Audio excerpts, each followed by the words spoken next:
Paulus berkata dalam Efesus 5 ayat 10, "Dan ujilah apa yang berkenaan kepada Tuhan." Sekarang, mari kita uji kebenaran sosok Yohanes. Siapa itu Yohanes?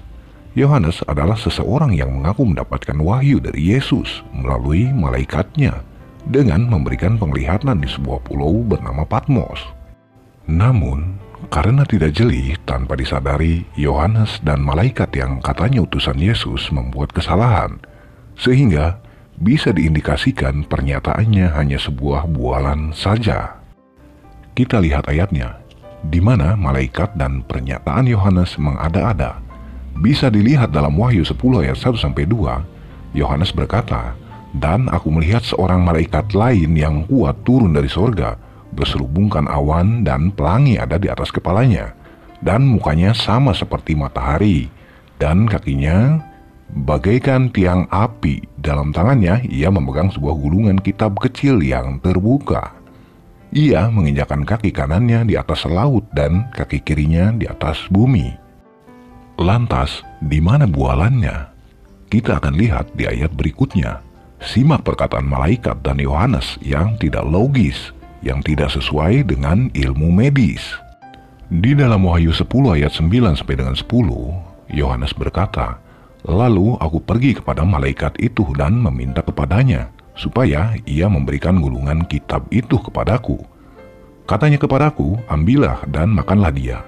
Ia akan membuat perutmu terasa pahit, tetapi di dalam mulutmu ia akan terasa manis seperti madu." Lalu aku mengambil kitab itu dari tangan malaikat itu dan memakannya. Di dalam mulutku ia terasa manis seperti madu, tetapi sesudah aku memakannya, perutku menjadi pahit rasanya. Bisa disimak perkataan malaikat, ia akan membuat perutmu terasa pahit, tetapi di dalam mulutmu ia akan terasa manis seperti madu. Dan juga perkataan Yohanes, sesudah aku memakannya, perutku menjadi pahit rasanya.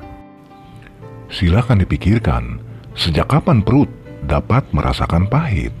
Jikapun akibat memakan kitab itu menjadikan asam lambung naik, yang merasakan pahit tetap mulut.